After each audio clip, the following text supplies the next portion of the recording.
Havn her i sæsonpremieren. Det bliver stort. Der er bagt godt op til den her kamp derude. Solgt på udebaneafsnittet, og der er også rigtig godt pakket på hjemmebaneafsnittet, når vi kigger rundt her. Der er store forventninger til sæsonen, vi kæmper sammen, og det formåede de jo også at gøre i løbet af foråret. Lyngby, de tabte kun en af de sidste 8 hjemmekampe i Superligaen i sidste sæson. 4 sejre, 3 uafgjorte og et enkelt nederlag. Det var det her til OB på hele 4-0 godt nok. Men hvor starten var lidt ujævn, må man sige, og hvis det havde gået en lille smule anderledes, så kunne det måske også have været et andet resultat i den kamp. Men i hvert fald, så var det jo tæt på, at de kunne gøre det her til den festning, det fort, som de gerne vil, Lyngby, når de spiller på i hjemmebane. Det er en stor mundfuld af Rømer og kompagni skal op imod her i dag, og det er den her holdopstilling, som Freja Alexandersson har valgt som udgangspunkt. Kickenborg, der lige har forlænget sin kontrakt. Gregor Bjelland og Lukas Hag. Så er det Tobias Storm og Kolbein Finnsson på de 2 vingbakker. En central midtbane med hårdt arbejdende Marcel Rømer, Tucci og så også målfarlige Seivar Magnusson helt fremme, Gytkær og Finn Bogason. Gammel dommer Sandy Putros, som skal lede slaget her. Der sidder og råber i hvert fald, når der skal noget kigges igennem. FC København. Lad os kigge på deres mandskab. Og det er altså med Grabara stadigvæk i truppen. Ham er der forventet salg af, men han er ikke røget afsted nu. Jelert Varbro, Lund og Dix. Dix altså valgt til venstre bak i stedet for Christian Sørensen. En midtbane uden Victor Claesson, der er skadet. Og så Andreas Cornelius. Det bliver interessant at se, når han får lov til at starte inden. Der er vel en times tids fodbold i ham. Det var i hvert fald det, han fik spillet forleden i træningskampen mod Victoria Pilsen i den her kamp, hvor man spillede 3 gange 45 minutter den sidste test. Alvorlige test, kan man sige. Op til sæsonen, så var der også en lille træningskamp mod Næstved, hvor rigtig mange af U19-spillerne kom i kamp. Men vi er altså ved at være klar til at få sat opgøret i gang. Jeg tror, vi lige iler ned til Kier, ned på sidelinjen. Jakob Næstrup står ved hans side. Ja, Jakob Næstrup, hvad var det vigtigste, det singer til dine spillere, før de gik på banen? Ja, vi skal opføre os og vise os frem som danske mester. Vi skal gå på den her bane med en enorm stolthed over de 3 stjerner, vi har på brystet. Og nu starter der en ny sæson med nye muligheder og med den samme sult, og vi kommer til at jagte igen for runde 1. Tak. De 3 stjerner, han refererer til, det er de 15 mesterskaber, en stjerne per 5 mesterskaber. Derfor var det altså op at tangere KB's danske rekord med 15 mesterskaber. KB, der er jo en del af FCK, kan man sige. Og så... Ja, det er svært at pege på. Vi skal også kigge på vores styrkheder, så vi skal klart udnytte vores offensive dødbolde. Og så satser der med mange spillere selvfølgelig. Det er mange dygtige spillere, så vores omstillingsspil bliver rigtig vigtigt i dag. Mange tak. Ja, og så iler de til her med løvriver, så vi kan få konfettien lidt ud af banen, for når der ligger så tykt et lag af konfetti, så kan det godt blive lidt glat dernede. At spillernes knopper simpelthen ikke kan komme ned igennem det. Så det gør ikke noget, der ligger lidt, men så tykt et lag, som var røget i gang der, det tror jeg ikke er befordrende for noget at sidde. Spillet sat i gang, der rives stadigvæk inde på banen, men det er ned den anden ende, og det er Putros sådan set ligeglad med. Han håber på, at riverne kommer ud i tide, hvis det var, at bolden skulle komme derned. Vi er i gang her på Lyngby Stadion, der er sæsonpremiere her på stadion. Jeg talte også lige med Hjalte Nørgaard, altså assisterende træner hos FC København. Han sagde, at vi forventer egentlig også, at Lyngby vil komme med et højt pres mod os. Det må vi se, om vi ikke kan spille os ud af. Enten ved at spille hurtigt, eller ved at spille den op på Andreas Cornelius. Det så vi lige her. Det lykkedes ikke i første omgang. Gytkær forsøger at stikke den ind om her mod Seivar Magnusson. Og Lyngby får et indkast.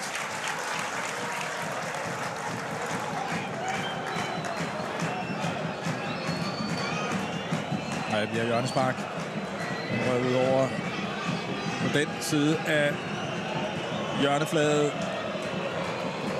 Og det er Kolbeinn Finnsson, som trækker over for at sparke med venstrebenet. Ja, måske bliver det kort. Det er noget, de har trænet intensivt i den her uge, Lyngby, og også noget, som de havde stor held med at score efter i sidste sæson.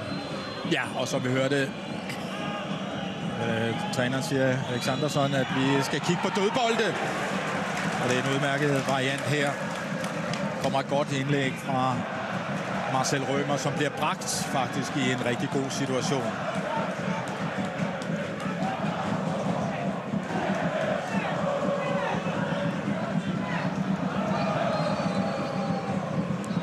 Malone tilbage til Grabara. Ja, vi kommer til at snakke så meget om Cornelius i den anden ende, men det er altså også ham, som står tættest på eget mål og får sparket den her væk. Så han har selvfølgelig også en indflydelse på FC Københavns spil, ikke bare som opspilstation, som målscorer måske, som en, de kan ramme. Kalde et indkøb. Men han var der jo altså hele foråret. Jordan Larsson fik altså også scoret i den her kamp mod Viborg. Godt mål i næst sidste runde. Og det gjorde Joe Gonçalves også. Og det er ikke sidste gang, vi kommer til at se den her duel mellem Valdemar Lund og Gytkjær. Lyngby kommer til at spille rigtig meget efter Gytkjær. Han er modbydelig at spille overfor, fordi han er ikke så stor, men han går på kroppen af modstanderen hele tiden. Og hele tiden og skubber på det rigtige tidspunkt. Og så gælder det ellers om at have en masse løb omkring ham.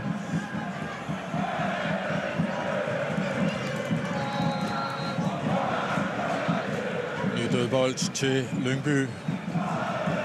Dengang indkast.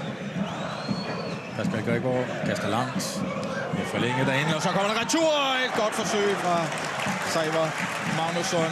Faktisk stor del af målet at sigte efter. Dix får lige prikket til den. Loke Gonçalves søger at spille den tilbage til ham. Lukas ikke.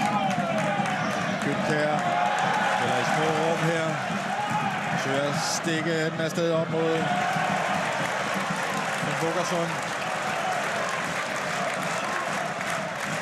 Ja, publikum fornemmer, at Lyngby kommer fint i gang med det her opgør. Og nu engang Cornelius i eget felt, så den her gang var det knap så vellykket. Forklidret den ind i et område, som er meget, meget farligt.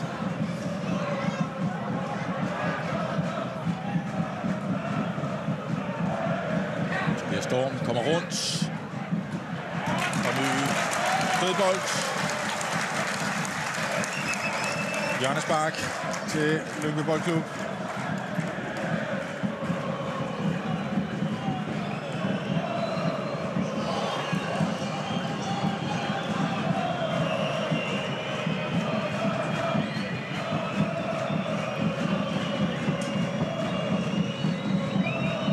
Finnsson igen. Dengang en bold i feltet helt over bagved. Så Andreas Cornelius igen. Og han er bare god på de her standarderne. Han har en næse for at stå de rigtige steder, og så rager han godt op. Har god fysik. Andreas Cornelius. Det er lige den anden ende, det drejer sig om. Der er lidt for lang. Alexandersson, Hartmann og Beckmann.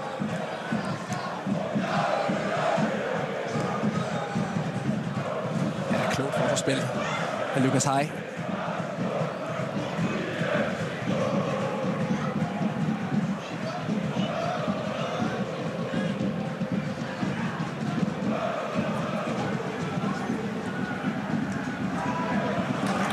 Storm hurtigt op på Gonçalves, bryder her. Tochi, god bold ud til Magnusson. Magnusson. Von Bogason. Så meget tid har han ikke. For at komme tilbage. Ja.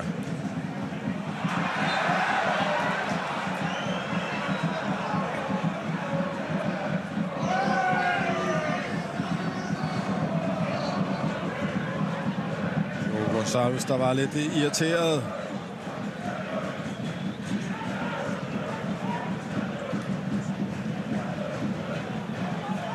Valdemar Lund. Dix. Dix, der lige bliver trådt over her.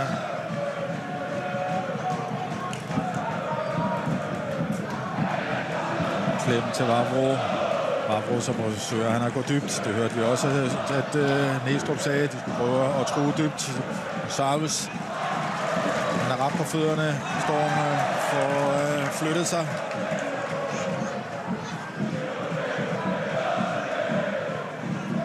Ja, nu er Gonçalves jo første valg på den position, hvor han er allerbedst. Det er også brugt lidt indcentralt, lidt i højre, men var allerbedst. Der kommer så en mulighed. En løsbold. Kikkenborg kommer ud og snupper den. Han er allerbedst, når han spiller ud til venstre. Kan gå ind i banen og sparke på mål. Forsøger at krølle den over det lange hjørne. Som han forsøgte før, og som han har haft held med.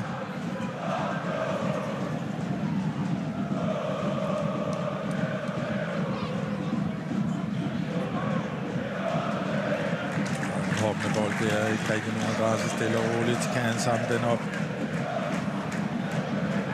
23-årige Mads Kikkenborg. De går til den. Lyngby-spillerne. Der er jo præcist op mod Cornelius.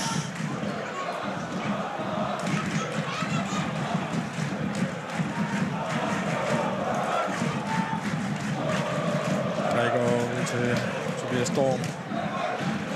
God bold op mod Gytkjær. Lægger den af. Der er en lidt heldig Gytkjær. Det er en dårlig aflevering fra Rømer. Jordan Larsson. Dix går med. Larsson skal have den i dybden her, men den skal sidde meget præcis. Den skal sidde lige i støvlen på ham, så han kan tage den med selv. Stort set ind under kroppen og dække den af på den måde. Her løber den fra ham. Og det er nok ikke tilfældigt, at alle de her dybdeløb, han får lavet, Jordan Larsson, det er inden centralt skærende løb inden omkring Bjelland. Altså Bjelland, han er god, når han skal læse spillet. Han er god i luften, han er god i duellerne. Men han har aldrig været specielt hurtig, og han er ikke blevet hurtigere med årene.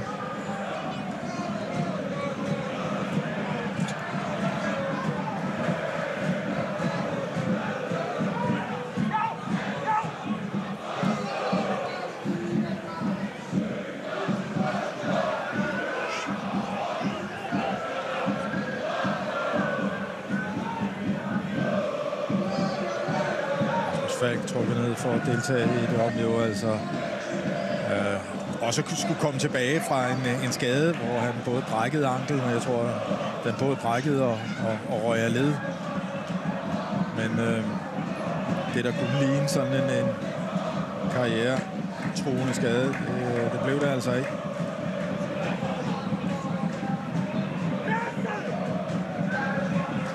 Torchi samler op.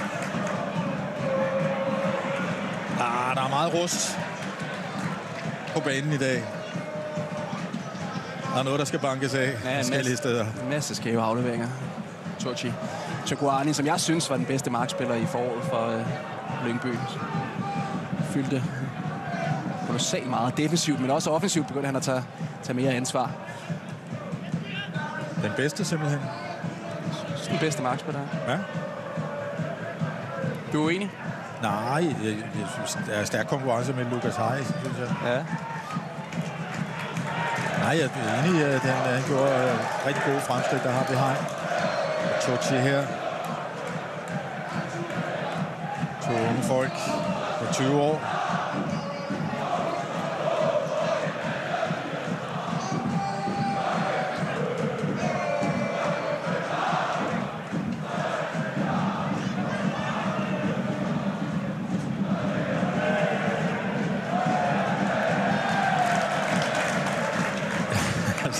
Han ryster lidt på hovedet af sig selv. Marcel Rømer, og så kommer han ind i den her til gengæld. Så bliver Storm. Genfinder han Gytkjær. Torchi dengang. God bold ud mod Finson. Finson kan komme ind til indlæg. Kommer der. Larsson. Udenom Heij. Heij laver frispark. Taget hurtigt. Kevin Dix.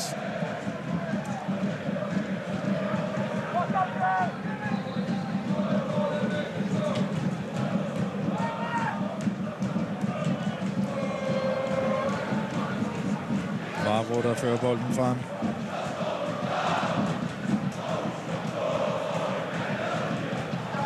Jelert. Slem. Til Diogo. Diogo vender rundt og afslutter udmærket. Flat efter fjerneste stolpe. Kommer ind, han sådan lusker lidt derind, og ingen samler ham lige op. Nej, det er også det, der bliver snakket om.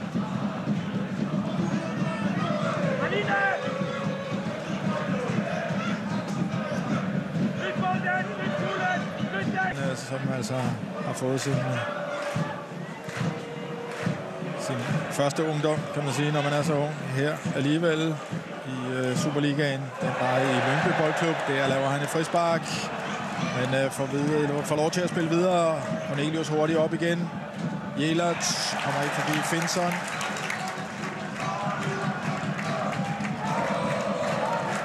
Han står og ømmer sig lidt der, Andreas Cornelius, oven på den her. Det er knæ mod knæ, ser det ud til. Den er også lidt hård og kunne godt lige fortjene en løftet pegefinger.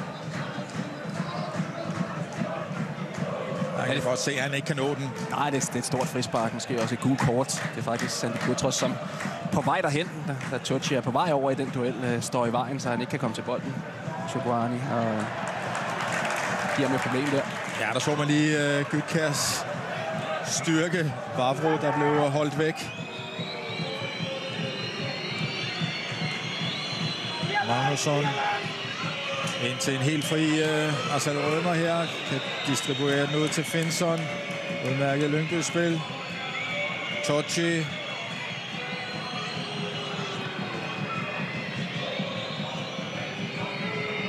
Frank Finson.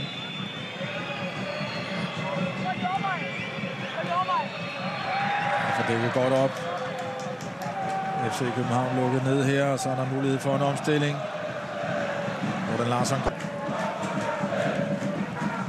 Ja, fordi løbene ikke rigtig passer. Ja. Det er ham, at de skal ramme. Han er lynende hurtig og tager det ene dybdeløb efter det andet. Altså, hvis man kigger på type, så tror jeg, at Bjelland er meget tilfreds med, at Cornelius spiller over for ham inden centralt. Så det der med. Finn Bogerson med en afslutning og en scoring. 1-0 til Lyngby her efter et kvarters spil. Den dumper ned for den her notoriske målscorer. Og så siger han tak for tilbuddet og sparker den i kassen. Alfred Finn Bogerson med Lyngbys første scoring i den her sæson. Åbner kontoen efter et kvarterspil 1-0. Han har vel rørt bolden 2 gange, Finn Bogerson, i den her fodboldkamp. Første gang, da han fik chancen fra kanten af feltet, der tog han for længe om at få afsluttet. En anden bold til København, som overhovedet ikke får dækket det rum. Glem, som ikke kommer tilbage, og det er godt sparket ind.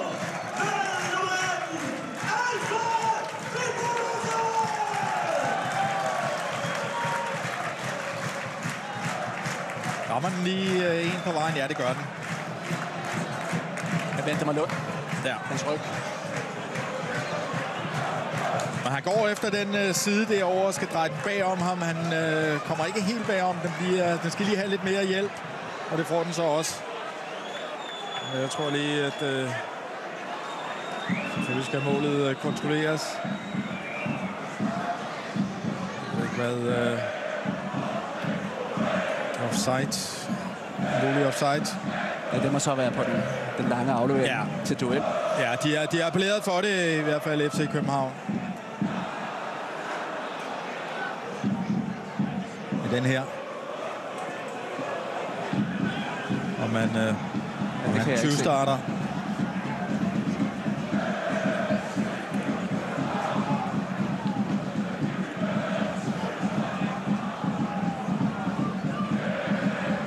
Og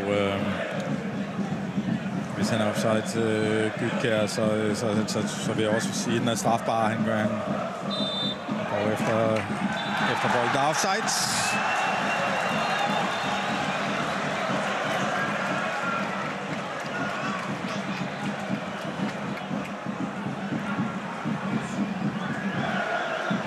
Det er meget snært. Ja, og linjerne falder næsten sammen. Men, ja, det er noget grønnede billeder, vi har arbejdet med der, men Valdemar Lund. Ja, de er ikke rigtig kommet ind i den her fodboldkamp, FC København. Den her gang kommer han ned. William Klemmer får dækket det her område foran stopperne. For det er tydeligt, at Lyngby, jamen nogle gange så tænder de bare en bold langt, og så går de efter anden boldene. Og nu har de fået forskrækkelsen. FC København, de er advaret. Ja, og de skal være meget tydelige i deres forsvarsspil, fordi det vi har set her indtil videre, det er, at de har givet nogle, netop har givet de her anden bolde, som Lyngby ligger og lurer på, åbenlyst. Ja, det jeg var ved at fortælle omkring Bjelland. Og spiller over for Cornelius. Det må jo være en spiller, som man godt kan lide at spille over for Bjelland. Cornelius tænker jeg ikke løber så meget dybt i den alder, han har nu her i forhold til og den forfatning i forhold til skader. Så han skal nok mere bruges som et opspilspunkt. Og det kan Bjelland jo godt lide, det der med at skulle tage en duel mod en stor, stærk spiller. Jeg tror, han havde haft det værre over for Jordan Larsson, hvis han havde spillet ind centralt.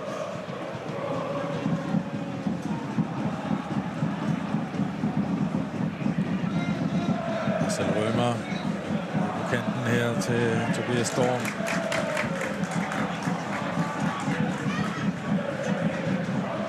Ja, det er godt læst af Vavro.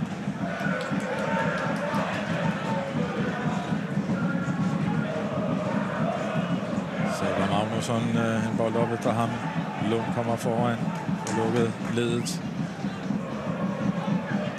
Her kommer der en af de her dueller mellem Bjelland og Cornelius. Cornelius løber videre. Diogo over netop efter Cornelius.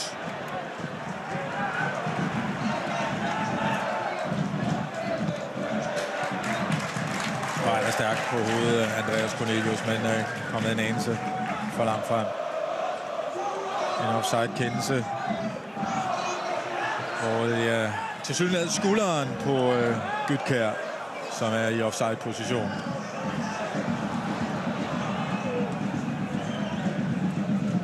Kommer han igen, Gytkjær. Det er stærkt af Valdemar Lund.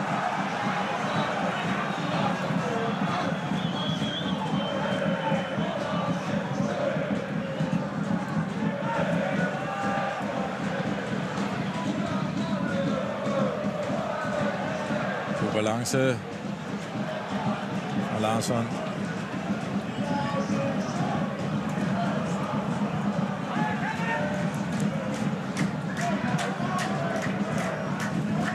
Falk til Dix. Diogo Falk. Så meget lavt nu, Lyngby. Vavro.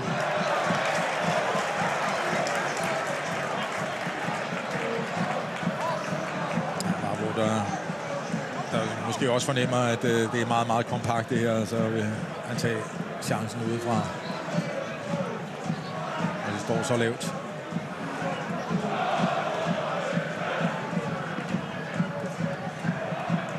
De spiller godt. De er godt sat op. Det går lidt hurtigere her, men gode mønstre. Gytkjær og Finson med. Gytkjær stadigvæk. Gytkjær! Og det bliver til et hjørnespark.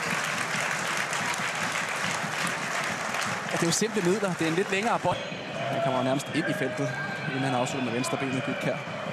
Vi har set det mange gange nu, Mikkel, at de spiller op på en spiller. For eksempel Gytkjær, der lige lægger den af til en spiller, en anden spiller, altså en tredje mand, som kommer op, og så kan han retvendt og kan dirigere spillet ud der, hvor der er de åbne pladser. Det skal FC København altså lige have lukket ned for. Finson indadskruet og frispark derinde foran. Bliver væltet.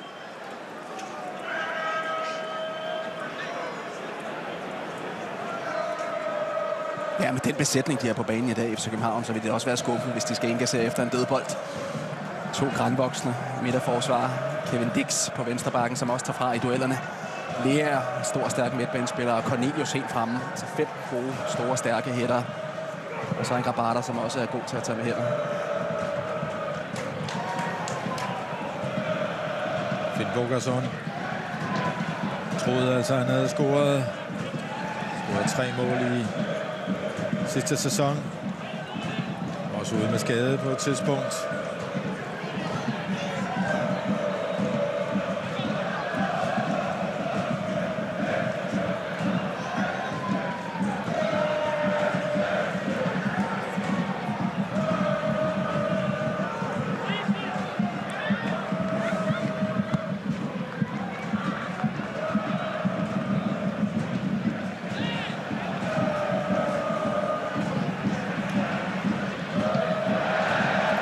med sig. Roland Larsson. Cornelius. Ved Cornelius. Altså går den lidt i stå, og Lyngby kommer i position.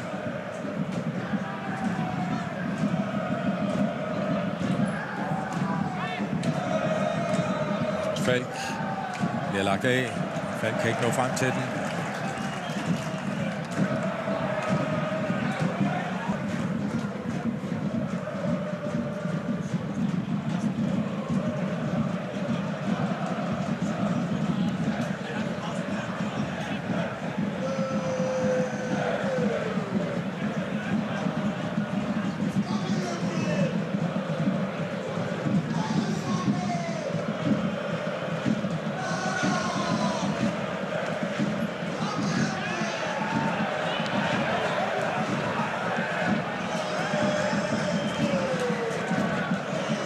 God vending.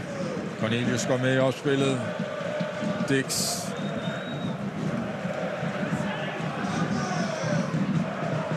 Falk igen. Så er det ud mod Jelert.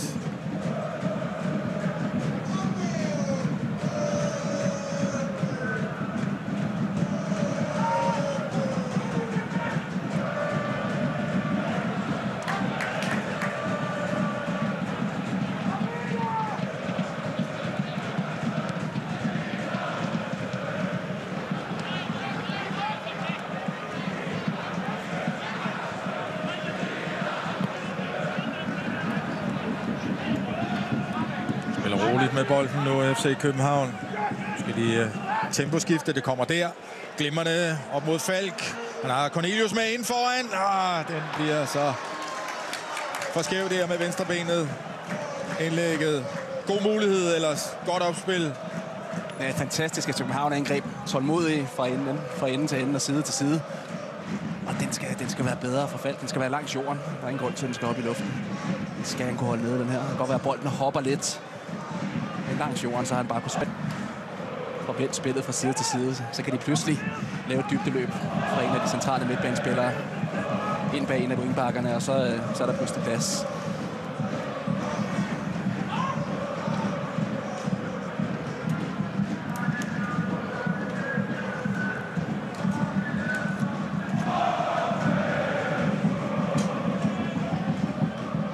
Pascal Gregor med indkastet. Så Magnusson. Sochi, der er hånd på bolden.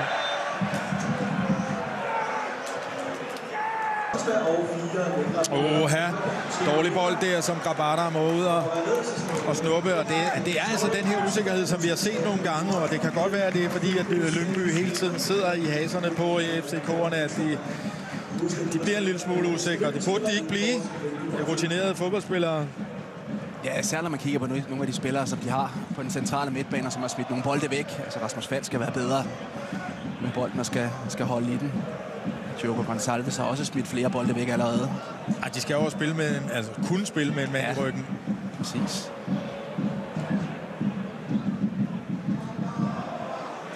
Finson i 2 omgange ud mod Finn Bogerson.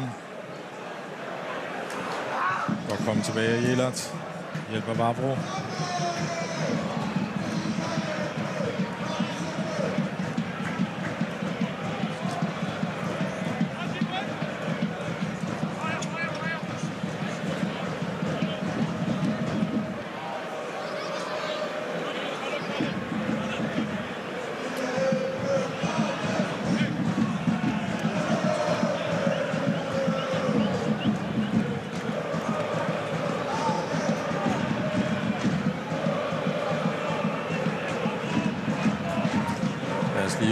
Der er en lille halv time spillet. Lad os lige høre de indledende minutter her fra FCK Hjalte Nørgaard. Ja, Hjalte, du har spillet cirka en halv time den her første halvleg. På hvilke parametre har det været en utilfredsstillende første halvleg for jer? Ja, det synes jeg på flere. Altså, jeg synes ikke, vi har været dygtige nok på bolden. Vi er ikke tålmodige og rolige nok og har haft lange faser på den. Og så synes jeg, at vi ikke har været aggressive nok i vores pres og vores anden boldspil. Tak. Ja, vi så, da de endelig var tålmodige, så kom der også en god mulighed efter et temposkift. Kommer der måske en mulighed her. Jelert. Overlappet fra Lerager. Indkast. Det er også interessant med forhold til andenboldspillet, det der med Lyngby. Ja, de har lidt længere bolde. Får samlet andenbolde op flere gange. Især inde på den centrale midtbane. Så snakker vi også presset, altså. Og der skal vi så også have med, når vi snakker Cornelius. Den spiller, som i store dele af sidste sæson lå på den position. Haraldsson, som de har solgt. Han var måske den bedste offensive presspiller i hele Superligaen. Altså han løb solen sort, højintenst. Og der får de altså ikke den samme presspiller i Cornelius.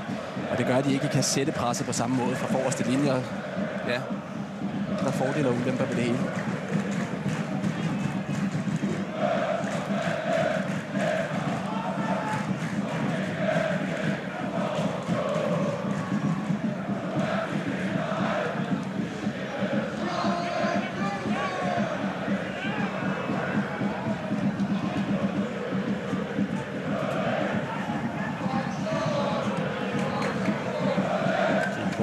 Bold til Tobias Storm, og så en bold op mod Saber Magnusson. Valdemar Lund kommer ud og får ryddet op der. Man finder Magnusson derinde. Ja. Og frispark. Jordan Larsson, som fornemmer, at Magnusson hænger på ham og vil gøre sig fri af ham. Løfter lige armen. Hvad kommer først? Frisparket der. Eller armen der. Det kan man jo argumentere for.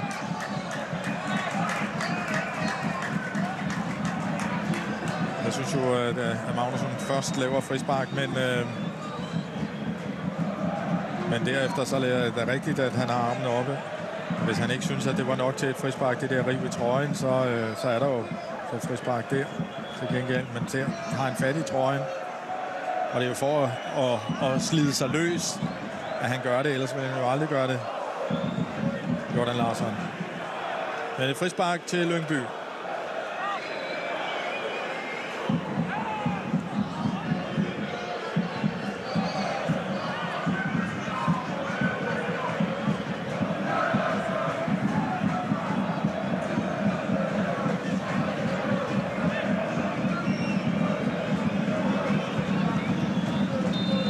Venstrebenet Finnsson, højrebenet Saber Magnusson i muren.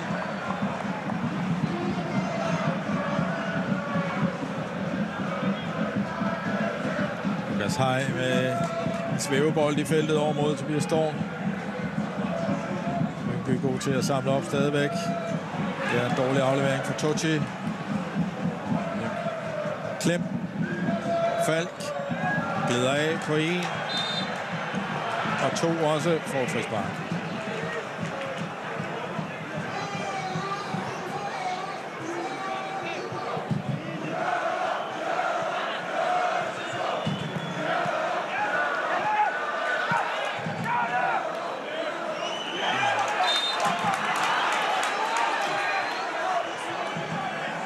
Og jeg kan også bare se, det er noget, de har snakket om. Ikke hver gang FC Københavnerne har den, så skal de gå ind på kroppen. Ja. Hammer ind i dem i duellerne på C. Det er jo forholdsvis voldsomt.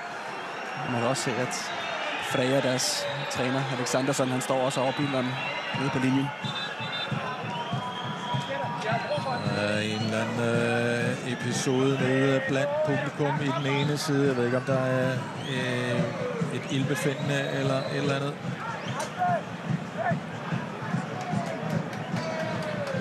Så kampen altså lige afbrudt et øjeblik her.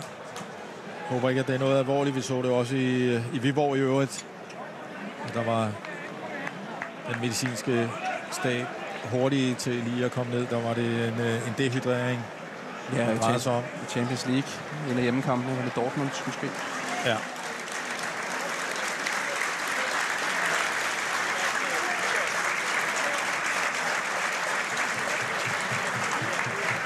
Og FC Københavns fans har været her tidligt i dag. Der har været rift om pladserne, der var udsolgt på udebaneafsnittet, og de stod her meget tidligt, over 2 timer inden for at få de bedste pladser, og man skal altså lige huske at drikke i varmen. Når solen har været fremme, så står den altså og bager meget godt lige ned i nakken på FCK-fansene dernede. Så det kan jo være sådan noget. Vi håber ikke, det er noget alvorligt. Men de to... På niveau, hvis man kigger på kvaliteten af de spillere, som er på banen, så skal FC København jo levere bedre, end de har gjort i starten af den her fodboldkamp. De skal være bedre på bolden, de skal køre nogle længere angreb, hvor de får vendt spillet. Og den ene gang, hvor de fik gjort det, der fik de også skabt det bedste tilløb til en chance. Kampen altså lige i øjeblikket afbrudt på grund af de befindende hos en tilskuer i FCK-afsnittet. Der er læger fra klubberne til stede, og vi håber ikke, at det er noget alvorligt. Det positive er jo selvfølgelig, at der hurtigt var læge hjælp, og der er jo også, hvis det skulle blive nødvendigt, så er der jo også... Men en start, hvor de chancer, vi har haft indtil videre, der har det været til Seivar Magnusson, og det har været den her, som jo blev en scoring, men som jo ikke blev anerkendt til Lyngby, til Finn Borgersson. Klapsalver breder sig på stadion. Lad os lige se igen her. Meget, meget snært offside, og der går han jo altså ind på meget tæt ind på kroppen af Vavro. Deltager i duellen, derfor bliver det strafbart, når han så er i offside, men glimrende sparket ind, må vi sige. Selvfølgelig også en lille smule heldigt, at den rammer Valdemar Lund i ryggen.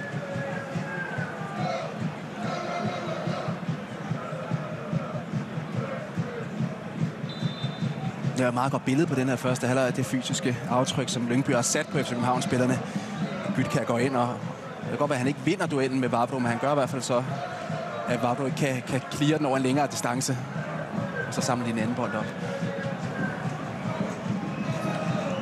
Vi har fået genoptaget kampen, og vi har set nogle thumbs up. Man kan forskyde.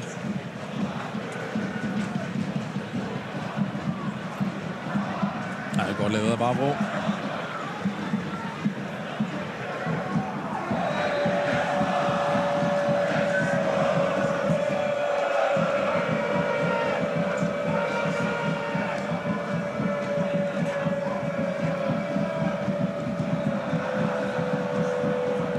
Selvfølgelig en streg i regningen for FC Nutter. Dårlig aflevering fra Valdemar Lund ud over sidelinjen her. Scoret 13 mål, var FC Københavns topscorer i sidste sæson. Og du var inde på det, Mikkel, de mangler nogle mål. De mistede jo halvvejs også Pep Biel, der på det tidspunkt var deres topscorer. Så der mangler jo nogle mål fra sidste sæson, og så må de jo se, om nogle af de her folk her, de kan få gjort det i stedet. Ja, for Darami scorede også en pæn del. Haraldsson, som måske ikke scorede helt nok, men også scorede. Larsson, som begyndte at score. Han scorede 4 mål i Superligaen. Jordan Larsson. Diogo Gonçalves, der faktisk fik scoret 9 mål i alt i foråret i de forskellige turneringer. 7 mål i de seneste 8 turneringskampe for FC København. Man skal meget gerne fortsætte den stime, synes man. Vavro går hårdhændet til Gytkjær. Gytkjær klager ikke. Nej, der er heller ikke noget. Nej, heller ikke. Så det er Cornelius og Bjelland. Og det er giganternes kamp. Ja. Cornelius lægger af her til i sidste omgang. Ja, Klem.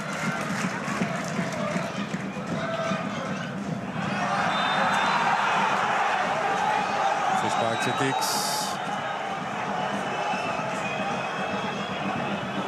Borgersson, der denne gang går i ryggen. Ja, to hænder og et lille skub der. Er god nok. Frispark til FC København.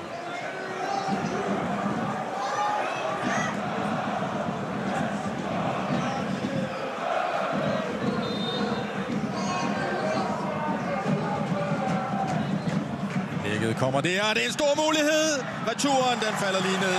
Altså en offside. Det bliver der markeret nu efterfølgende.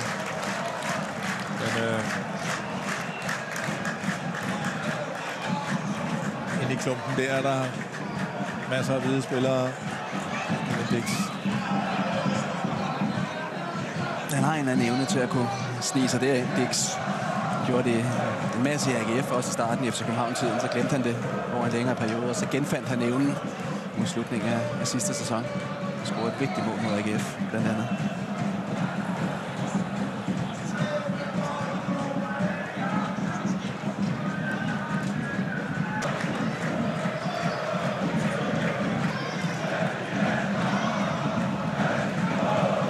Dix. Diogo. Klem.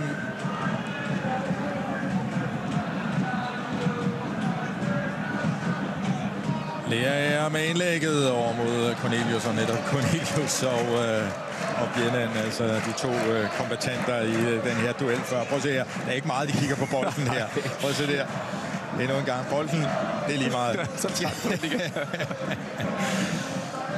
Det gælder bare om, at manden ikke må være i balance. Og det er det, der er sjovt, ikke? For så meget det betyder, at man får skubbet på det rigtige tidspunkt i en duel. Om ikke andet for, at modstanderne ikke kan vinde den rent.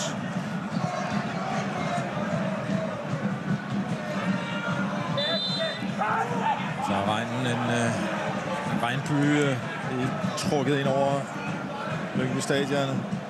Afløst solskinsvejret.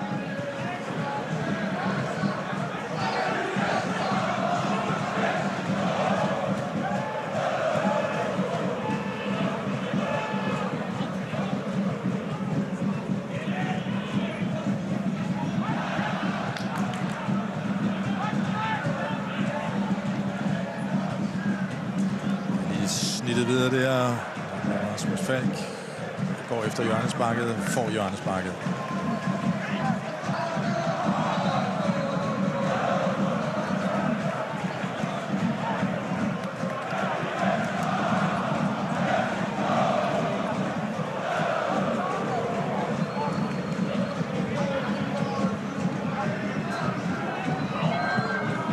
Kommer ind og skruet der, og den er hættet i kassen.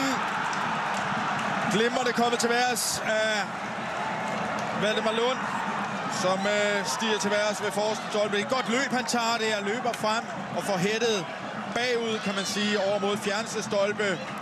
Og 1-0 til FC København. Det er slutningen af første halvleg. Vi skal huske, at der er lagt noget tid til, men 1-0 til FC København. Og det er vanvittigt godt hættet ind af Valdemar Lund. Timing i løbet, svævet, og den måde han bare får snittet den over det lange hjørne. Alt spiller her. Lad os se, hvor han starter henne. Han har ikke rigtig nogen, som kommer i nærheden af, men der kommer en screening længere ude. Han står fuldstændig alene. Lyngby, som koncentrerer sig om de andre gode hættere, som København har. Og så kan man se, så betaler det sig det her med at have rigtig mange gode hættere. Så går han lidt fri for opmærksomhed, hvad det må løbe. Scorede sit første mål mod Randers i Superligaen. Hjemmekampen i begyndelsen af sidste sæson. Dengang nyttede det ikke så meget, fordi de tabte med 3-1. Og her bringer han altså også sit hold foran med 1-0. Lidt pyroteknik, og så nogen, der tager overtøjet af. Hud er vandtæt. Regnen står ned over Lyngby Stadion lige i øjeblikket.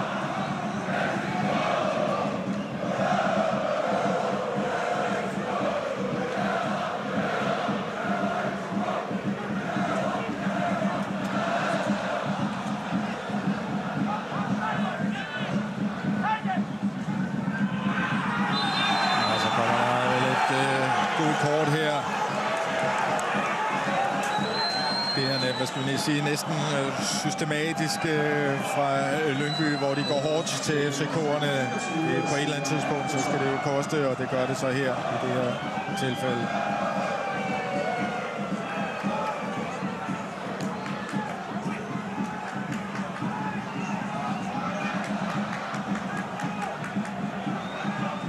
Ja, det er heller ikke første gang, som du siger. Magnusson gør de her ting. Jeg kunne måske godt være slået ned på det lidt før. Fordi det lykkes med at lave en masse frispark. Slå København spille i stykker. hele tiden at gå på kroppen, hele tiden at lave de her små eftertakninger. Ja, der var jo meget tidligt den der touche på Cornelius. Det kunne måske godt lige have været den, der kunne have dæmpet tingene, hvis der var kommet et godt kort der. Her kommer der så måske en mulighed. Lea Ære. Og hjørnespark. Nyt hjørnespark til FC København. Og nu snakkede vi tidligere om, at der var den her lille pause i spillet på grund af episoden nede på FC Københavns endetribune. Jamen der havde FC København mest brug for ligesom at få samlet holdet og få snakket om, hvad de kunne gøre bedre i resten af halvlejen. Nu har Lyngby altså brug for en pause. I øjeblikket FC København klar bedst. Og ud af skruet her. Så en løsbold! Og underkendt af overlæggeren. Hvordan Larsson.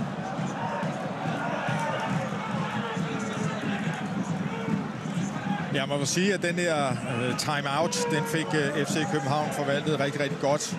De har faktisk spillet godt, siden spillet blev genoptaget. Så ved jeg godt, at det målet kom efter en dødbold, men de har bare domineret siden. Det er nogle af de mønstre, som de måske har snakket om i den lille timeout. Altså det her med, at Rasmus Falk skulle løbe dybt. Han gjorde det i hvert fald lige efter timeouten. Og han gjorde det igen, fremtvang det her hjørnespark, som gav 1-0-målet. Så nogle af de ting, som de har snakket om i den timeout, ligner jo, at det har haft en effekt. Og været en af grundene til, at de fører 1-0. Jeg tror lige, vi hører en hurtig kommentar ned fra Lyngby-bænken. Mikkel Bækman, I var i fin kontrol det meste af første halvleg. Hvad er årsagerne til, at det er vendt her på de sidste 5-10 minutter? Standard. Tak. Ja, det er jeg ikke helt enig i. Det er kun af standard. Her kommer der måske en ny mulighed. Jeg synes, at de... Ja, det hører jo også med til fodbold, for at kunne skabe chancer efter standardsituationen FC København. Frem for alt får de dæmmet op for det, som Lyngby var gode til. De tager fat i anden bolden i FC København, og også har forhindret Lyngby at have de her små sekvenser, hvor de får spillet bolden rundt. Og lige i øjeblikket, der er det Lyngby, der er dårligt på bolden.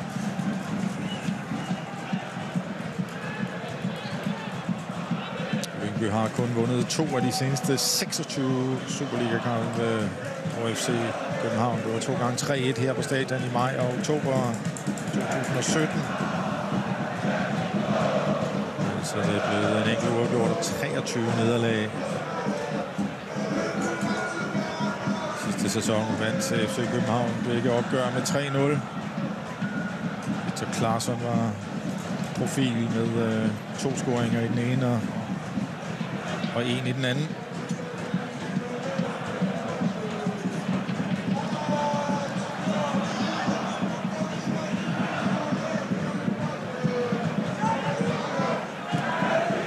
De giver sig selv lidt mere tid, FC København. De slipper bolden lidt hurtigere, og det betyder, at Lyngby ikke kan komme helt op i haserne på dem. Lyngby skal ned og have noget ud af den her timeout, som kommer her nu. De er bagud med 1-0. FC København foran på Valdemar Lunds hovedstødsmål. Finn Bogerssons kasse, den talte ikke på grund af offside. Så 1-0 til FC København her ved halvtid. Som sagt, vi skal i gang med anden halvleg. Det står 1-0 her på Lyngby Stadion til gæsterne fra FC København, der ifølge deres egen beskrivelse, Hjalte Brun Nørgaard sagde i hvert fald efter de første, jeg tror det var 29 minutter, at der var ikke meget, de havde lavet rigtigt. Der kom sådan en lille afbrydelse på et tidspunkt, hvor de fik lejlighed til at holde en timeout, og der fik de flere ting på plads. Og de sidste 10 minutter, der fik de greb om tingene, FC København. Det er ikke for meget at sige. Og så kan man så sige, Lyngby, de fik ikke rigtig skubbet ordentligt op der. Det skal de jo så prøve at se, om de kan igen her nu og komme tæt på FC København. Og så må de jo se, om de kan lave en begyndelse, der er lige så god, hvor de skabte chancer til dels Saver Magnusson, som havde en god mulighed. Og så den her scoring, som jo så altså ikke talte efter et kvarters penge snært offside. Men så klar at VAR-dommer Jakob Sundberg ikke var i tvivl om, at han skulle intervenere på den. Og det er jo selvfølgelig noget, han kan sidde og se ude i VAR-vognen lidt bedre end end jeg kan herfra. Men sådan er det. 1-0 til FC København. FC København-spillerne, som er på vej på banen her om et lille øjeblik. Lyngby har allerede indfundet sig. Og jamen, hvad skal de gøre, de gode Lyngby-spillere mod de hvideklædte fra FC København? De skal i hvert fald forsøge at komme ud med den samme energi, som de gjorde i starten af kampen, hvor de kom tæt på FC København, og ikke gav FC København tid og plads og lov til at spille fodbold. Og det, mistede de lidt den energi mod slutningen af halvlejen, bliver en lille smule trætte. Og nu har de altså lige haft et kvarter til at få kræfterne igen, og så lad os se, om de ikke kan komme ud og komme tæt på igen. Og FC København, jamen, omvendt, de skal have en masse tålmodighed og spille bolden rundt. Det hjalp faktisk også FC Københavns spil, at der kom den her regnby, hvor banen blev endnu hurtigere, for den var tørret lidt ud i løbet af første halvleg. Og det der med, at den bliver hurtig på overfladen, det gør også, at de kan flytte bolden noget hurtigere, og det gør det også sværere for Lyngby at komme ind og komme på kroppen af den. Og Andreas Cornelius har været lidt i vælten i dag, men i begyndelsen mest på defensive dødbolde, hvor han fik raget meget væk.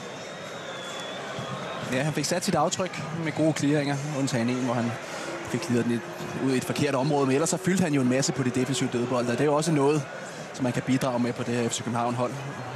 Og så var han ellers fin i opspillet. Jeg synes faktisk, han har bevæget sig godt rundt på banen, og man har ikke kunne se, hvis han skulle gå og have ondt et eller andet sted. Han har set fit ud. Jeg så lige i slutningen af opvarmningen, inden kampen gik i gang, der var han lige henne hos en fra behandlerstaben og pege op på sin nakke. Jeg ved ikke, om man lige havde et eller andet der, som han lige skulle have ordnet inden, men det ser ikke ud som om, at der har været problemer med det i løbet af første halvleg. Så Jakob Næstrup, han kan fortsætte med Andreas Cornelius, og begge trænere kan fortsætte uændret, så at sige, her, hvor anden halvleg skal til at gå i gang. Freja Alexandersson, Lyngby-træner, med en kommentar. Freja Alexandersson, med den flotte indsats, I leverede i første halvleg, hvilken opgave var det så for dig at løfte spillerne mentalt, når I nu gik til pause bagud 1-0? En bold her frem mod Cornelius, men den bliver afværet i første omgang og også i anden.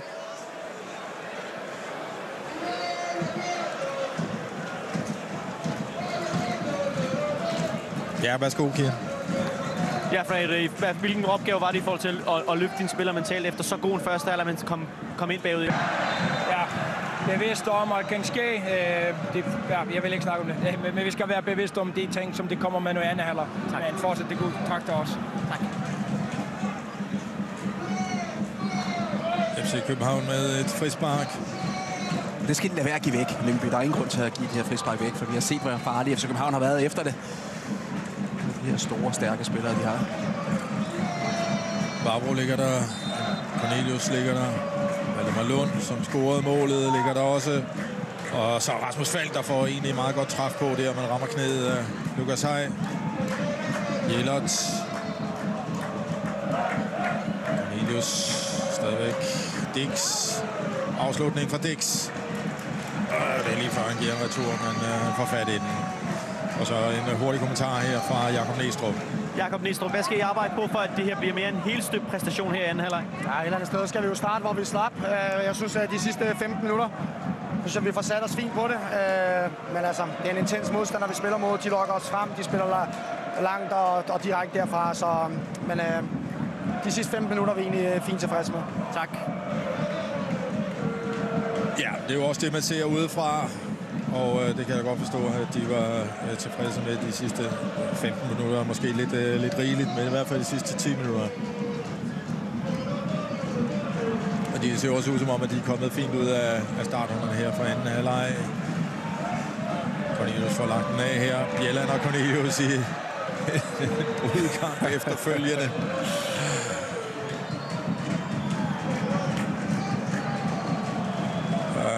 De råder rundt på hinanden. Ja, det gør de. Ja.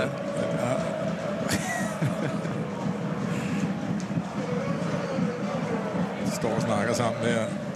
Andreas Bjelland, som har spillet 54 Superliga-kampe for FC København i sin tid der.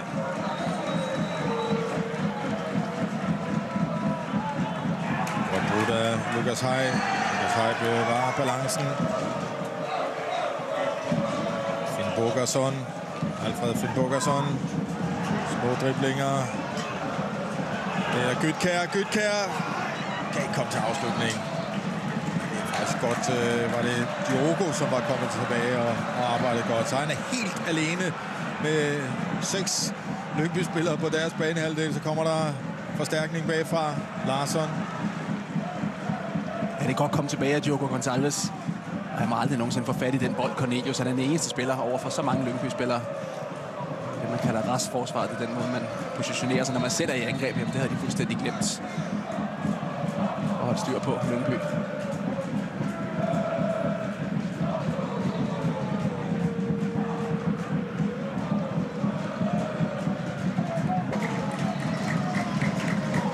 Finn Bogerssons fine ting her. Og så er det godt kommet tilbage af Diogo Gonçalves. Ja, jeg forså det, hvor han startede sit løb helt op på midten af banen, hvor han sprintede hele vejen tilbage og gør en forskel i eget felt. Ja.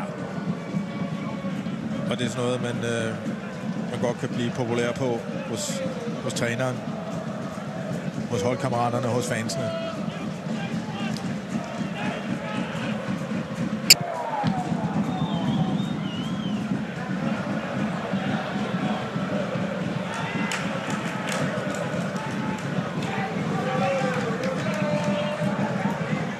Finson over for Jelert. For spids. Vavro kan gå ind og intervenere.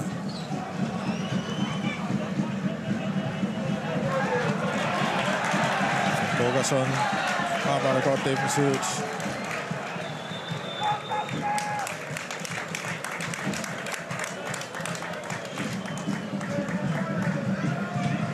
Der er sådan lidt små irritationer mellem nogle af spillerne dernede. Vi har FC København på plakaten de næste par uger også. Mod Vejle og mod Randers. Næste 2 kampe.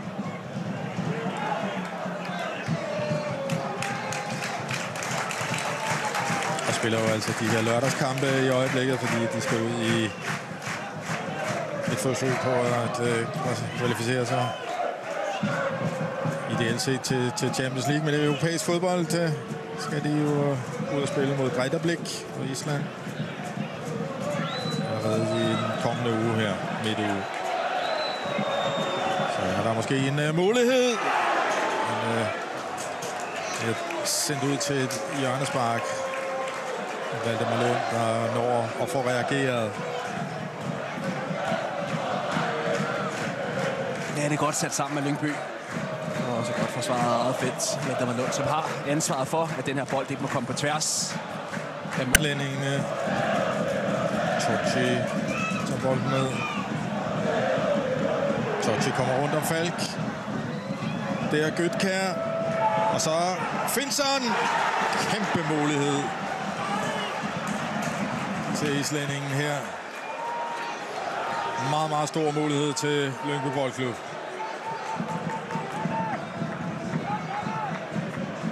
Finson, som er listet ud af offsiden og ind foran, efter han har sparket hjørnesparket. Han kommer så faktisk i en rigtig god position der. Ja, han går stadigvæk og er også hernede uden for billedet.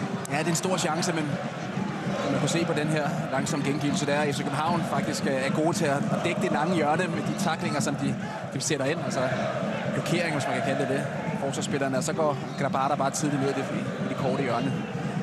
Så der var ikke så meget af målet åbent, og det er måske også derfor, at han overpasserer.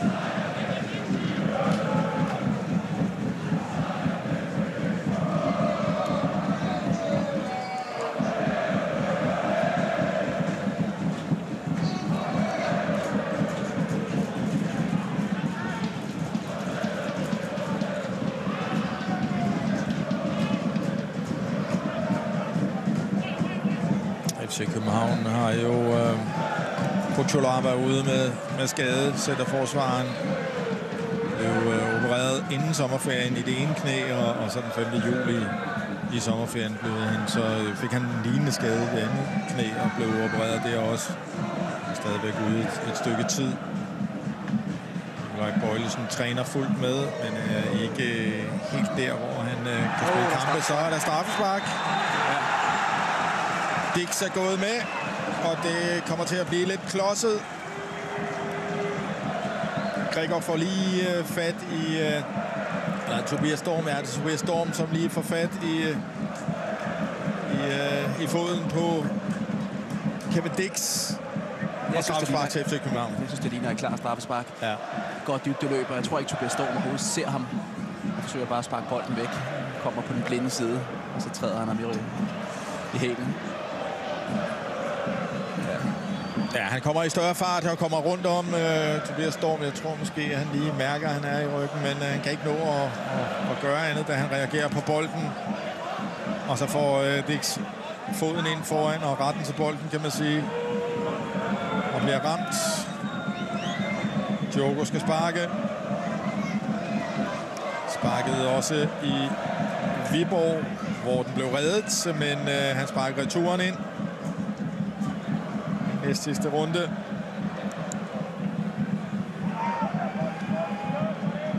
Og bragte FC København foran ved 2-0 ved den lejlighed.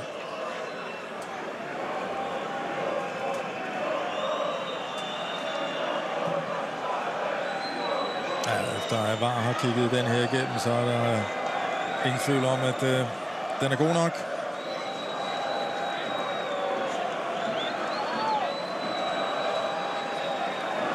Kickenborg ind på stregen, gør sig klar til at modtage sparket her fra Diogo Gonçalves, portugiseren, der kom fra Benfica. Løber til bolden.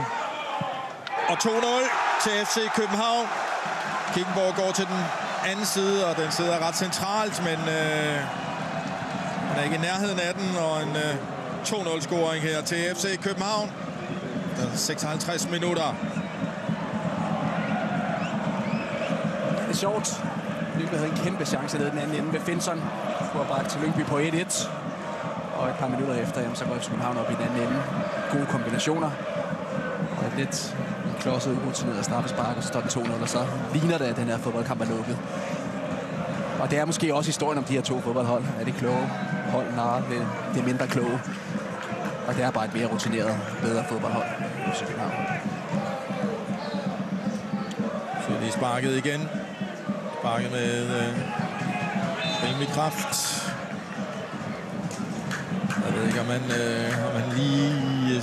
Det ser ud som om, han kigger på, hvor Kickenborg er på vej hen. Og så sætter han den hårdt og højt.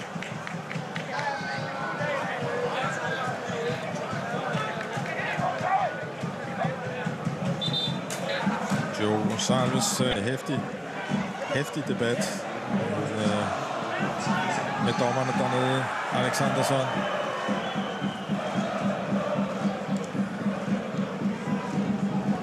Dommer Jesper Nielsen, som han snakker med til stadighed, går hen og snakker med ham igen her nu. Finson.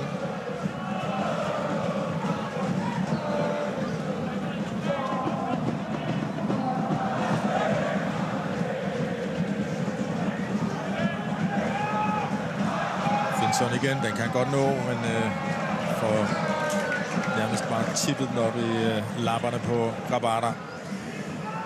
Ja, hvor skal han hen? Hvad er det for en karusel, der skal i gang? Som klubber dernede af i hierarkiet, de kan gå ind og tage det, der er ligesom til overs. Og når vi ved, at FC København gerne vil handle på en høj hylde, så er der nok mange af de spillere, som de gerne vil have. Og har ham på bolden der, men ikke noget straffespark eller noget. Det er også skubbet lidt af Cornelius. Men så kan det jo være nogle af de spillere, som FC København gerne vil have. De har måske ambitioner om at komme lige i niveauet højere. Og hvis det så ikke kan lade sig gøre, så kan det blive FC København som en mulighed. Der er mange strategier for det her.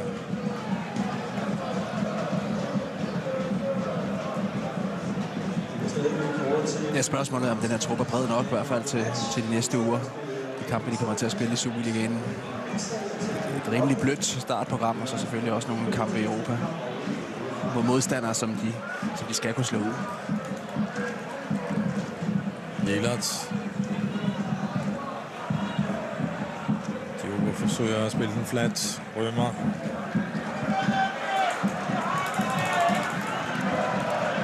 Gytkjær. Finnsson kommer ind her videre til Finn Bogerson, og en friløber her. Godt kommet ud af Grabara.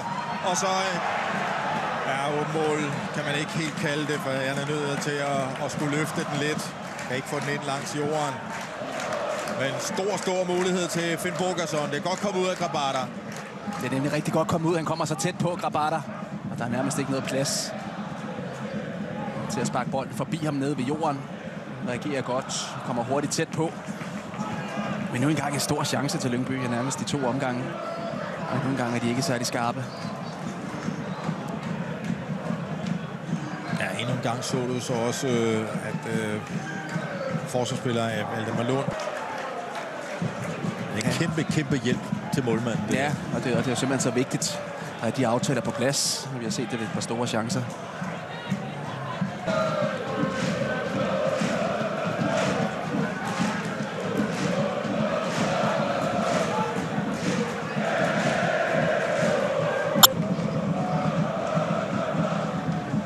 Godt løb af Diogo, afslutter første gang.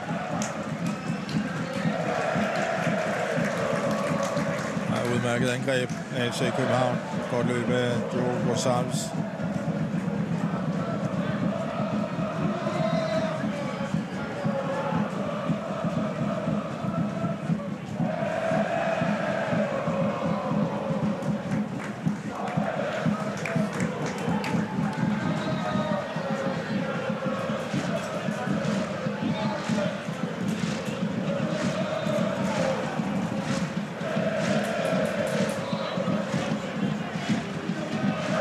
FC København har kun vundet en af de seneste 6 sæsonåbnere.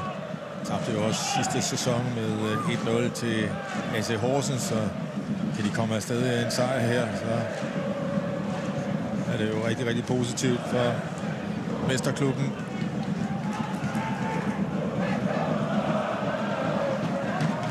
Ja, for de har været lidt sløve i nogle af de her første kampe i sæsonen. Og året før igen, jamen, så tabte de i Odense til OB.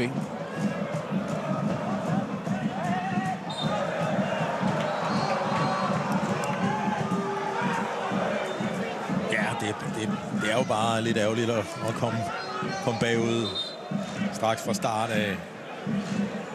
Det var jo også noget af en slutspurt, som de skulle sætte ind, efter at Jakob Næstrup kom til. Der er jo 10 point bagud.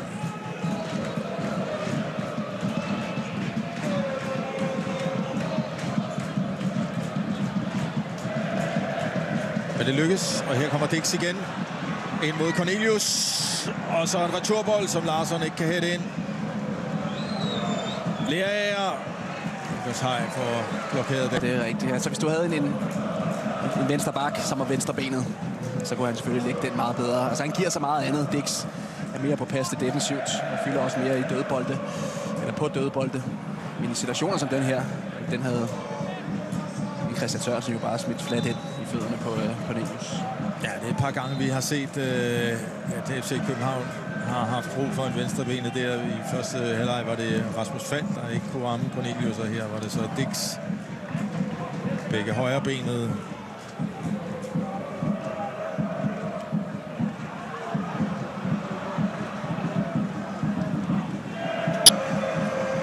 Overlappet her fra Lerager. Fladebold ind.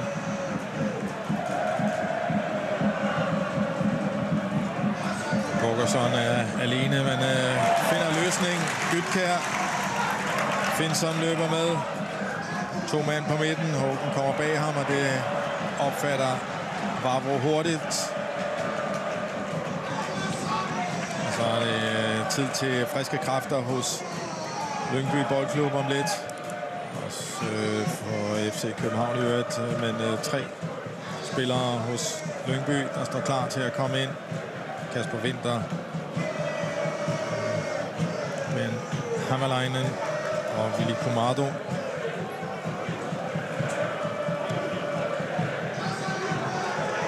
Så vil have et frispark der. Klem, det får han ikke.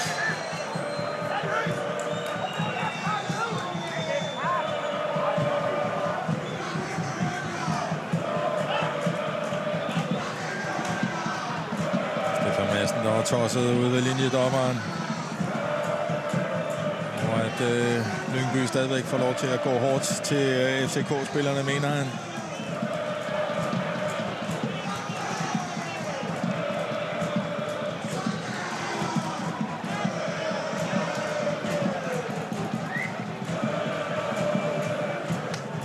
Kunne vel forestille sig et systemskifte hos Lyngby for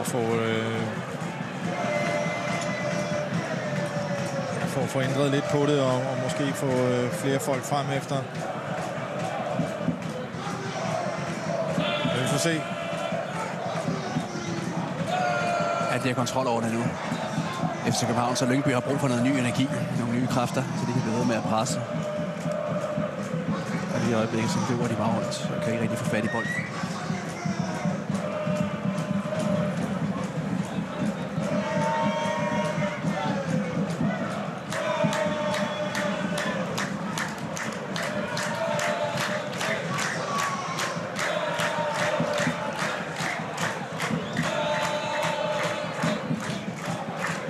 Ja, det er FC København i fuld kontrol her nu, foran 2-0 og på bolden.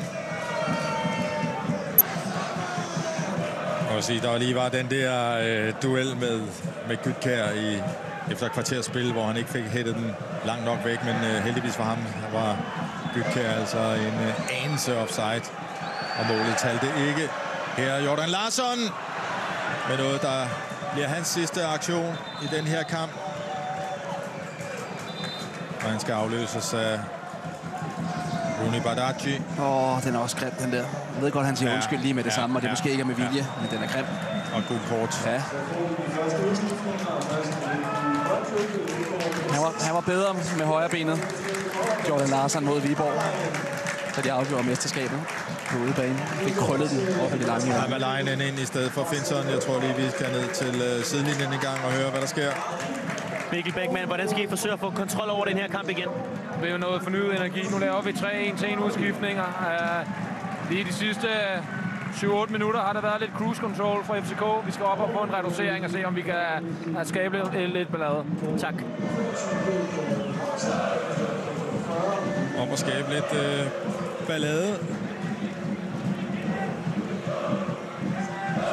De har jo skabt nogle chancer. Han ryster på hovedet, Jordan Larsson, efter han bliver taget ud. Ja. Og han ikke sparker den ind med højre benet. Jeg tror også, der er en plan med det her. Altså, han bliver taget ud nu. Han skal højst sandsynligt spille fra start op igennem midten i Champions League. Og så får Cornelius lov til at spille igennem i dag. Og det er jeg glad for. Han har set frisk ud, synes jeg, Cornelius. Sætter stadig sit aftryk i duellerne og bliver ved med at løbe.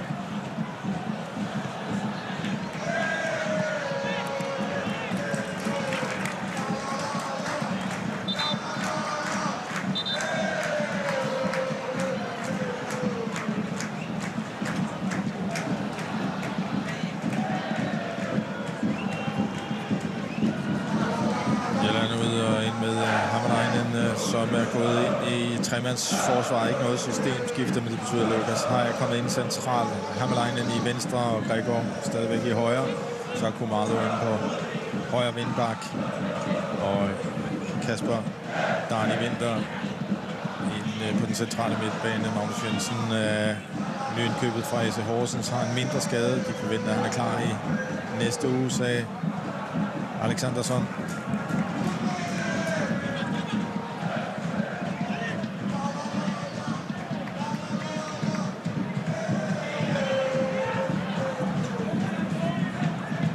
Badaji, der var en af målscorerne i en af kampene mod Lyngby sidste sæson. Det er jo altså, som endte 3-0. Aflevering over mod Kumado. Kan han lægge den af her? Det kan han godt. Og den kommer der. Finn Bogerson, reduceringen Først styrer han den ind på stolpen, og returen tager han selv hånd om, og så må vi se, om den tæller den her gang for islændingen. Ja, for der er alligevel et par ting i det her mål, ikke? Om bolden er ude over baglinjen, og om der er offside. På den måde, han får afsluttet første gang. Men han er god til det her med rebounds fra stolper. Han scorer også mod FC Nordsjælland efter samme opskrift. Og lad os se, om den her kommer til at tælle. Ja, den her... Ja, den når han inden. Ja, den når han. Og så ikke noget offside. Nej, der er ikke noget svært. Nej.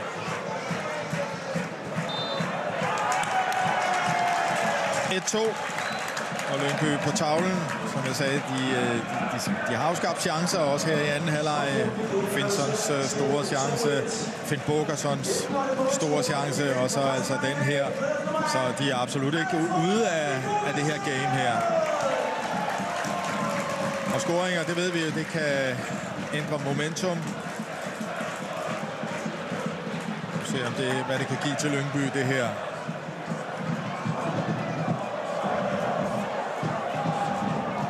Ja, man kan i hvert fald aldrig nogensinde afskrive Lyngby efter det, som de leverede sidste sæson.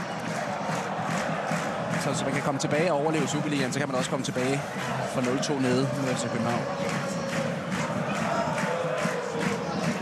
Ja, og det er jo den viden, de selv har, og at de render rundt og kriger med.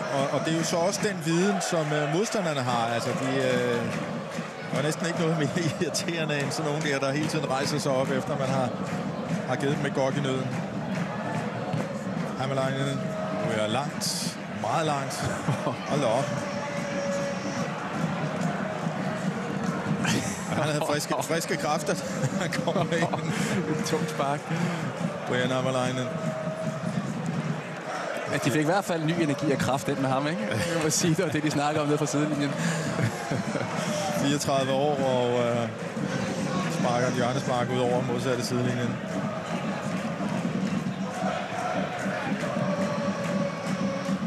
Godt taget med af Jæland. Er ikke helt nem. Så jeg går ind i banen. Ja. Cornelius lægger an til spark.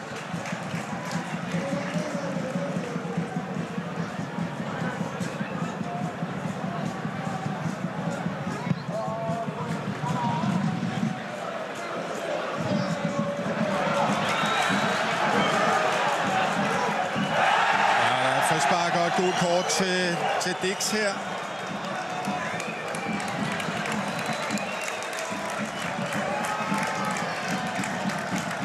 Tæt på lige at komme på bagkant. Føler sig tvunget til at begå det her. Gytkjær har fået anførerbenet efter at Rømer er gået ud.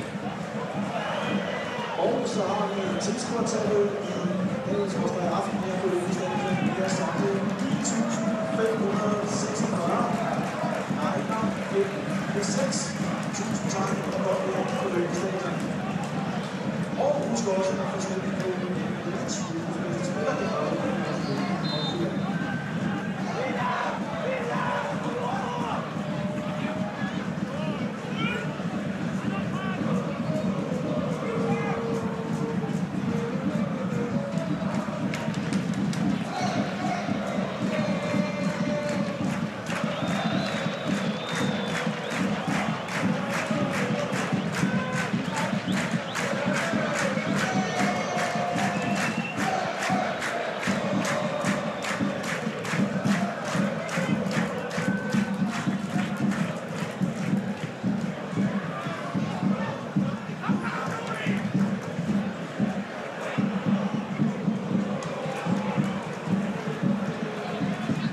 Sætter i fart.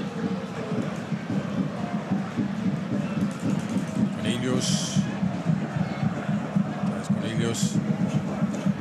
Det er ikke særlig godt. Nej, ikke særlig godt. Måske også et spørgsmål om de snart burde skifte ham ud, men nu har man jo altså også brug for ham på de defensive dødbolde, så det er lidt af et dilemma, man er i nu for FC København. Jeg Og hvis Lyngby ikke havde fået scoring her på nuværende tidspunkt, kunne det godt have været, de havde overvejet det. Og hjørnespark, og så er det, at han kan være guld værd. Ja, kampen har skiftet karakter igen, altså som de sagde. Diogo går og lige og signalerer ud til bænken et eller andet. Jeg ved ikke, om han har et eller andet. Han går i hvert fald lidt og trækker på benet. Trækker han ikke lidt på den? Jo. Ja. Kampen har skiftet karakter, altså de her 8 minutter, som de snakkede om. Hvor der blev sagt nede fra sidelinjen, at de havde mistet momentum, og FC København havde cruise control. Både efter målet fra Lyngby, men også efter den periode, hvor de fik skiftet ud. Så har de fået friske ben og fået initiativet på overhånden i den her fodboldkamp Lyngby. Kommer en af skruet her. Det er godt kommet op af Valdemar Lund, som også har spillet en god kamp i dag. Finson holder den inde i møllen. Grabara på vej ud efter den, men fortryder. Glimmerne er kommet rundt til Savar Magnusson. Ja, for detaljen er jo helt vildt. Jeg tror ikke, han når at opfatte, hvor fri han egentlig er. Nej. For han har jo tid til ikke at stresse den her afslutning. Prøv at se den her. Lige vip tilbage og så den anden vej. Og så er han faktisk kommet fri. Ja, det er godt. Prøv at se her. Først tror han mod at gå på baglinjen, og så får han Jelert væk på den der. Samtidig ligger Finn Bogerson lidt tilbage og klar til at modtage en der, så de skal også lige være opmærksom på det. Og så kan han lave den her driblingsæmne. Du har fuldstændig ret. Han bliver meget fri.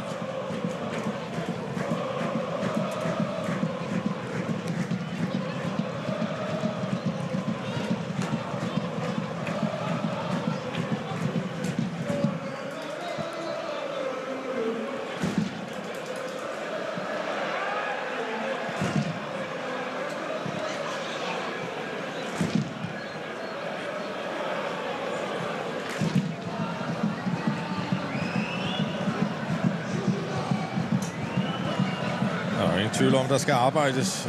Næstrup har lige råbt det ud til Rooney her. Det går rundt, når vi forsvarer. Han skal ud og løbe noget mere.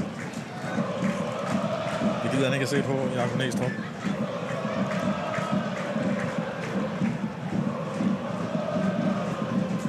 Nej, for det hører med. Altså, vi snakker lidt om Diogo Gonçalves og den aktion, han havde helt tilbage i eget felt i midten af anden halvleg. Det lange løb. Og han er også kantspiller. Og hvis de bringer nogenlunde det samme frem af banen, jamen, så betyder det jo rigtig meget for en træner, der bringer mest i det defensive. Og det vægter han højt, Jakob Næstrup.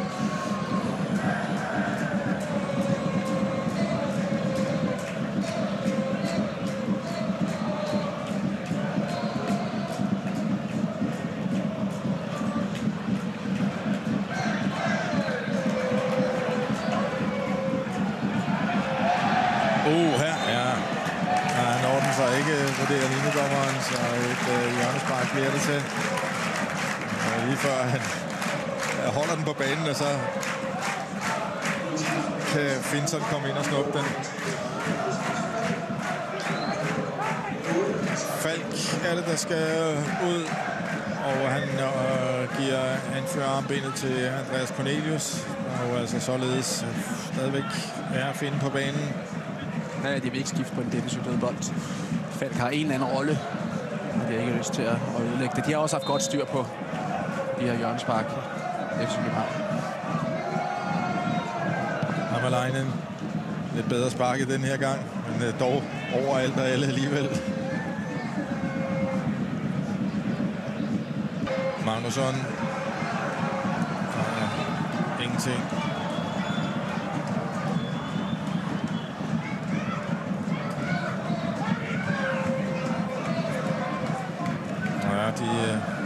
De ændrede, så sætter jo han sådan en i stedet for... Der er der frispark der. Jeg synes, der er frispark. Du synes, der er frispark, ja.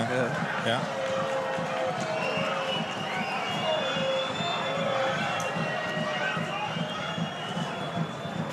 Ja, Diogo, som gik og trak på det. Gå ud.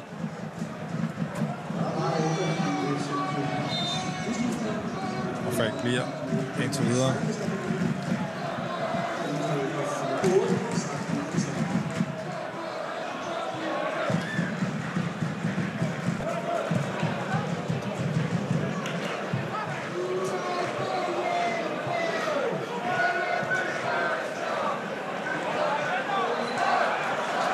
Bogerson til Gytkjær. Ja, de er overtal.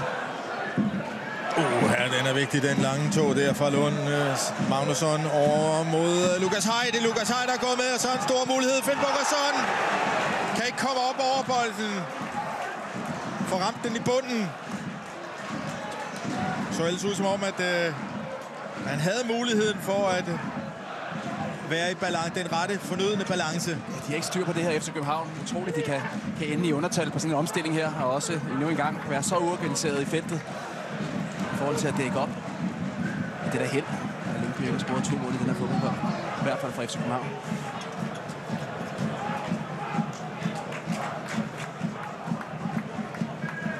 Ja, det brænder på. Masser af tid endnu. Slet ikke en kamp, der er afgjort endnu.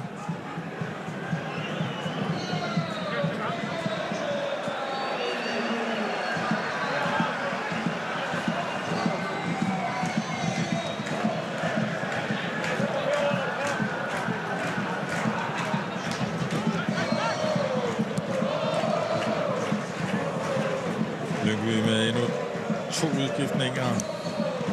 Korlo og Dalykke skal på banen.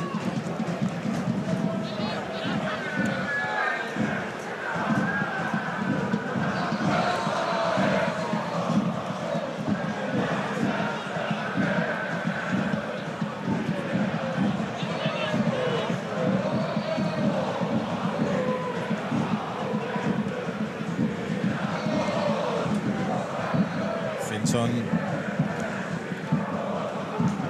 Tochi. Finson igen. Op mod Gytkjær. Stærkt af Lund. Hurtigt taget indkast. Nyt indkast. Nej, det bliver en frispark den her gang her. Ja, han er krampe. Han er krampe, Valdemar Lund. Vi skal høre lige ned fra FCK-lejren, mens der bliver skiftet ind her. Hjalte Bruun Nørgaard, der er selvfølgelig 2 hold på banen til at bestemme, hvordan de sidste 10 minutter skal spilles. Men hvordan spiller I dem bedst muligt og closed? Ja, vi vil jo godt holde fast i bolden. Og så vil vi selvfølgelig ikke give omstillinger væk, for der er Lyngby rigtig farlige. Så det handler om at være klog og fornuftig. Tak. 22 ud og ind med Vincent Korlo.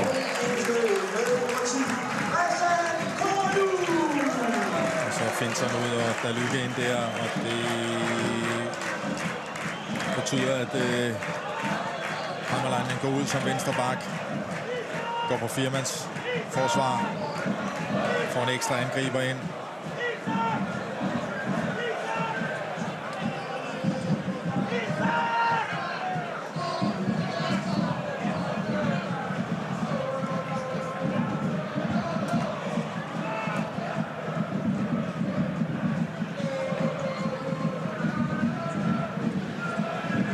Du samler op.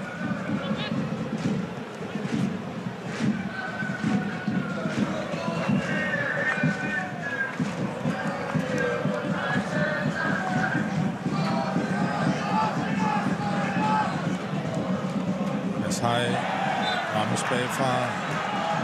Frispark til ham. Bogerson måske glædet en anelse lidt mere ned i en 10'er-rolle, en midtbanerolle. Så det er Gytkjær og den unge Dalykke, som ligger helt fremme. Dalykke, der har været lejet ud til HB Køge i foråret.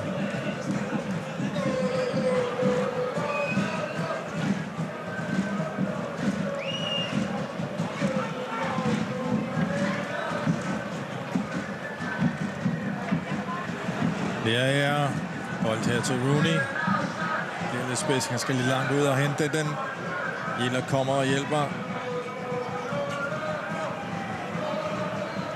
Jellert. Cornelius.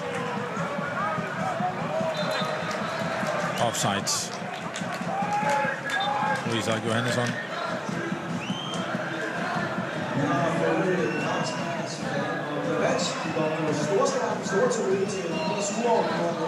Ja, står i offside-situationen. Bolden bliver rettet af, kommer ud til ham. Han er offside, da bolden bliver spillet i første omgang. Johannesson igen her. Dårlig aflevering. Ja, Lyngby, som er gået om til en firebakkæde. Ligner det, sender Hammerleinen længere frem. 2 stopper nu.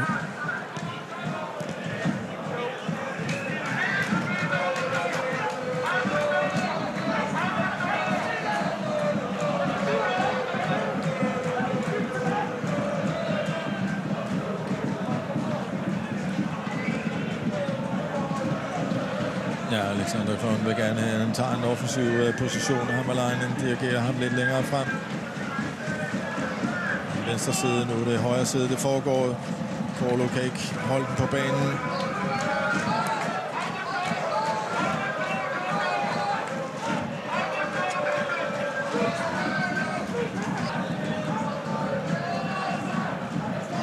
Det har også været en hård fodboldkamp, det her, ikke? Ja, det har.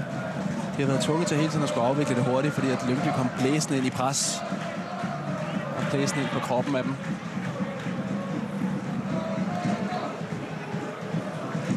Højlund, tvillingerne er på vej på banen. Begge to.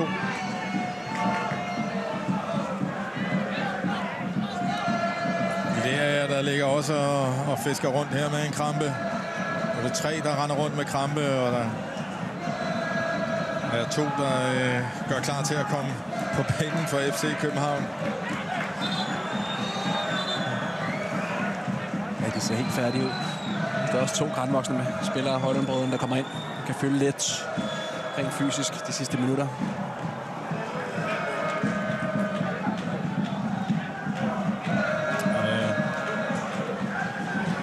Mikkel, hvad siger du som fodboldtræner der? Er det for dårligt, at... altså, hvis du havde været træner der, ikke? Så havde de været fysisk ordentlig form, eller hvad? Ja, skal jeg fat i den fysiske træner, ikke? Ja, det er det.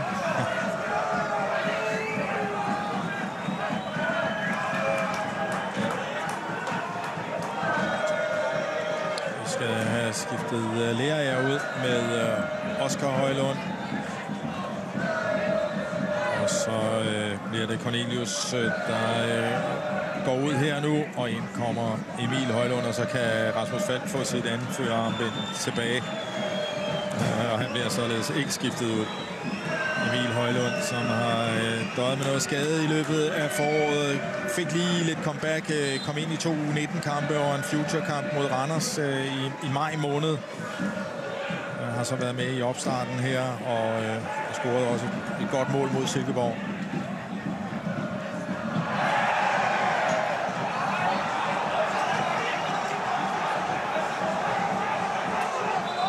Ja, så bliver der kastet... Ja, det der får de ikke særlig meget ud af. Nej. Det er deres eget hold, der skal op og score et mål. Og så bliver de ved med at kaste krus med noget ind på banen. Det er den der, de gerne vil have et frispark på, og det kan man da også godt argumentere for. Ja, det er der, man. Ja.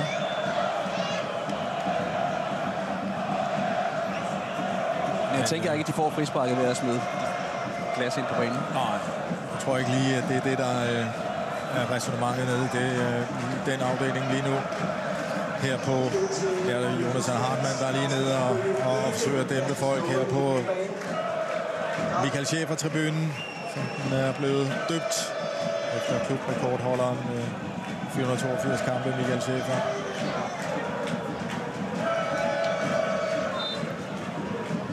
Stadigvæk tid at løbe på. 5 minutters tillægstid.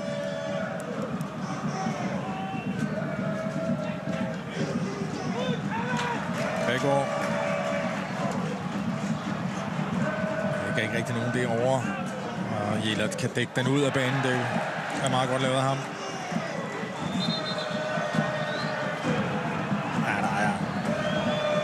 Ja, de her irritationer. Spillerne imellem.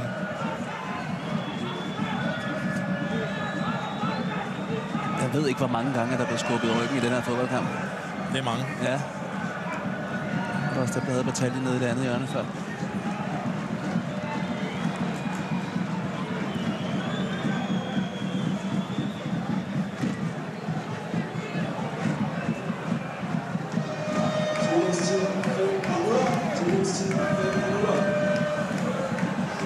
Grabara tager sig tid.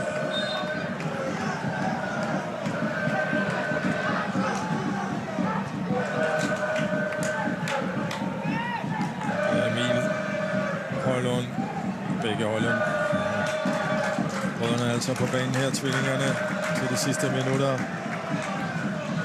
Småbrødre til Rasmus Højlund fra fodboldlandsholdet, som måske ikke skifter klub her i sommer også. Der er meget tale om klubskifte for ham.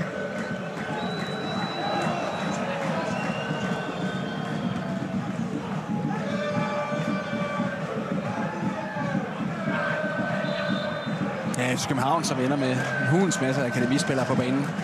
Nu slutter den her fodboldkamp. En sejr, der skal køres hjem. Det viser jo lidt om bredden i den her trup, men det viser også, at de har haft en evne til at inkorporere de her unge spillere med succes. Ja, der er vel 7 på banen her nu af deres egne.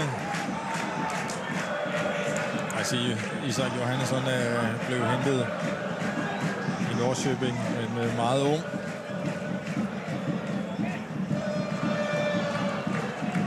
Rune Højlund, Rooney, Klem, Jeland, Valdemar Lund.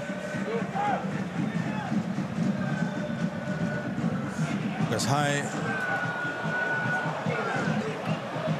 Fandt der i forhældet væk.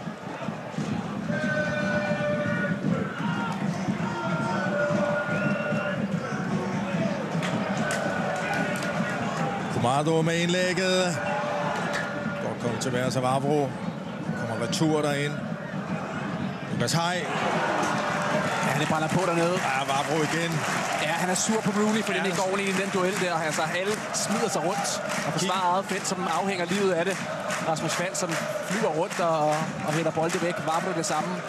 Og så Rooney, som ikke gider at gå ind i en duel. Kickenborg med frem. Målmand Kickenborg. Forsøget på at fremtvinge en udligning. Kommer op der, Kickenborg. Ikke noget frispark. Grabara får ikke fat i den. Der er fuldstændig kaos dernede. Og den sparket væk til et indkast. Han bliver deroppe. Kumado. Så skal de jo så også gerne have den ind i feltet. Kumado igen. Kan han komme til indlæg. Bliver blokeret. Kickenborg har forladt strafsparkfeltet. Nede på egen banehalvdel. Her er han.